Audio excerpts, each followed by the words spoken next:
Всем привет! Сегодня я готовлю квашеные помидоры с капустой и, конечно же, делюсь рецептом с вами. Давайте готовить вместе. А для рецепта нам понадобится капуста, бурые или зеленые помидоры, морковь, лавровый лист, черный перец душистый и черный перец горошек. Соответственно, еще потом для рассола соль, вода и сахар. Точное количество ингредиентов, как всегда, найдете в описании под видео. Для начала шинкуем капусту удобным способом. Я это сделаю машинкой. После того, как нашинковала капусту, надо сюда же нарезать мелко морковь. Кладу сюда вот перец горошек, перец душистый и все аккуратно перемешиваю. Не перетираю, просто аккуратно смешиваю капусту с морковью, ну и перец между ними. Лавровый лист я положила вот в баночке. У меня 2 двухлитровые банки, то, что не поместится, я положу в 3-ю баночку, возьму. А потом, когда капустка уляжется в баночке, все переиграет, я добавлю с 3-й банки туда. Это потом все покажу. Сейчас я положила на дно лавровый листик и укладываю сначала капусту с морковью. Делаю первый слой капустный и слегка притрамбовываю. Выровняла и притрамбовала. Теперь сверху буду укладывать помидоры. Я помидоры хотела положить целые, но у меня они довольно крупные, поэтому я решила разрезать их пополам. Можно целые, если мелкие помидоры, конечно, можно целые. Которые у меня будут помельче, я целые и положу. А эти все-таки, они сейчас займут сразу полбанки и ничего у меня не поместится. Поэтому я разрезаю и укладываю аккуратненько. Очень вкусно получается именно с бурыми помидорами, не совсем зелеными, а вот такие. И, кстати, если у вас помидоры совсем зеленые, подержите их в холодной воде часика 3, чтобы они у вас потом не горчили и никаких неприятных ситуаций не возникло.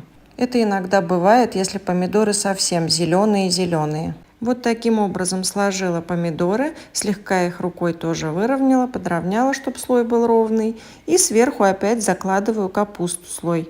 И вот так слоями укладываю всю банку. Капусту слегка опять притрамбовываю. Не сильно, не надо ее сдавливать, чтобы она пластом лежала. Пускай она дышит, просто слегка придавливаю. Я нашинковала 1,5 килограмма капусты, 1 морковку небольшую, граммов 150, помидоров у меня было 1 килограмм 800 граммов, перец горошком штук 10-15, перец душистый 4-5 штучек. Это все так я на глаз кладу, но вам примерно говорю. Лавровый лист на дно каждой баночки и по рассолу скажу дальше. Верхним слоем укладываю капусту и опять-таки слегка притрамбовываю, разравниваю. Вот так, смотрите, выглядит баночка. Можете чуть меньше положить капусты, больше помидоров, но больше капусты класть не надо. Все-таки мы квасим помидоры, поэтому капусту больше не добавляем. Таким образом уложу и 2-ю баночку, а то, что останется, сложу в 3-ю. Потом, когда все переиграет, я соединю, у меня получится 2 баночки. Если хотите, можете делать в 3-литровых банках, разницы нет, как вам удобно.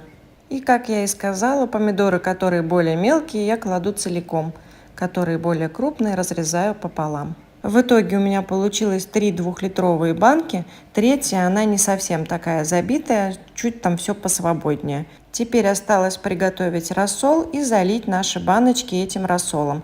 Потом покажу, что делать дальше.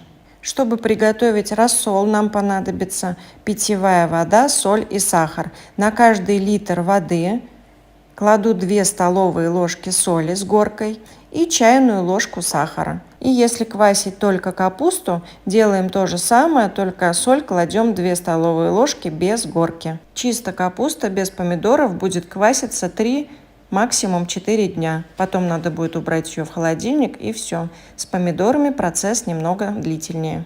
Теперь это все хорошенечко размешаю, чтобы соль, сахар растворились, и буду так заливать вот этим рассолом каждую баночку.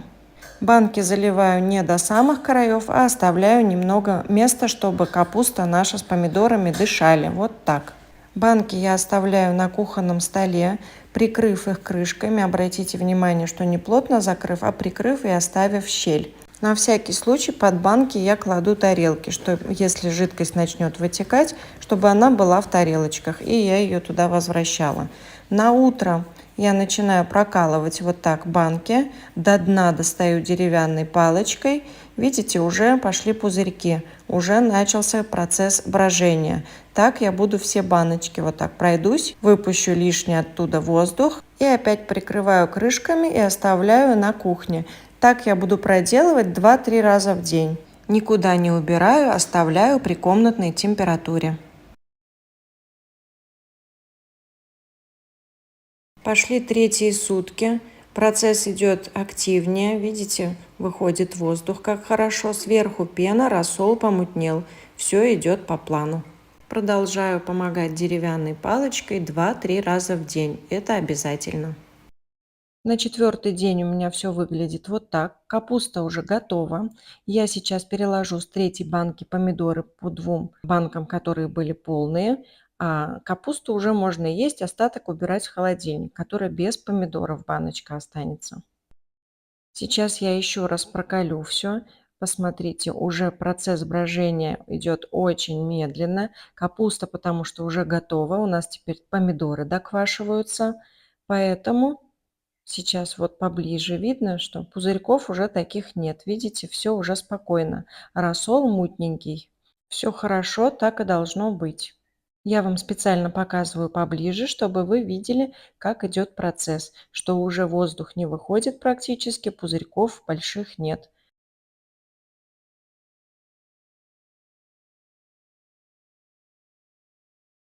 Теперь помидоры с 3-й банки перекладываю в 2.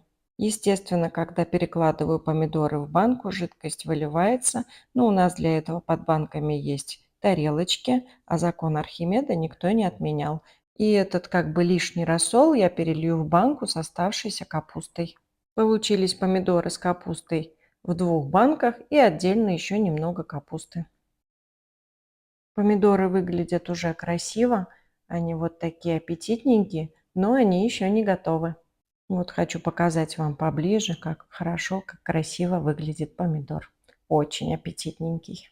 Все помидоры поместились в 2 банки. И, как я и говорила, 3-я банка осталась с капустой. Сейчас я перелью в нее весь оставшийся рассол, который под баночками с помидорами. Как говорится, сказано, сделано. Баночку с капустой можно уже убрать в холодильник, а эти оставляем кваситься еще на пару дней. И эти 2 дня также не забываем деревянной шпажкой выпускать воздух из банок 2 раза в день. У меня прошло 6 дней. Вот я вам показываю, что никакого движения уже нет, воздух не выходит, брожение не происходит.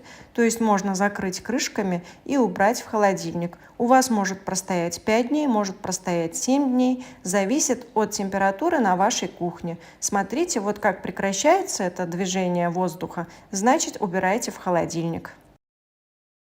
И вот, наконец, такая вкуснотища сезонная у нас уже готова. Посмотрите, как это уже все аппетитно. Солененький запах от солений, сами знаете. И вот у нас капуста уже готовая, как я уже сказала, 3 дня спустя капуста приготовилась. А помидоры через... Чарли. А помидоры через 5 дней, они уже солененькие, но они еще не квашеные. Вкус не квашеных помидоров, а просто соленых. Поэтому вот в таком виде баночка потеет. С холодильника достала, она сейчас запотела. И протру вам показать. Вот в таком виде прямо храните в холодильнике месяц. Еще месяц пускай лежит. Главное дотерпеть. Капусту можете есть по ходу доставать, а помидоры через месяц будут как надо. Ну а я с вами на сегодня прощаюсь. Желаю всем всего самого наилучшего. Подписывайтесь на мой канал, ставьте лайки, пишите комментарии. Будьте добрее, будьте счастливы. Пока-пока.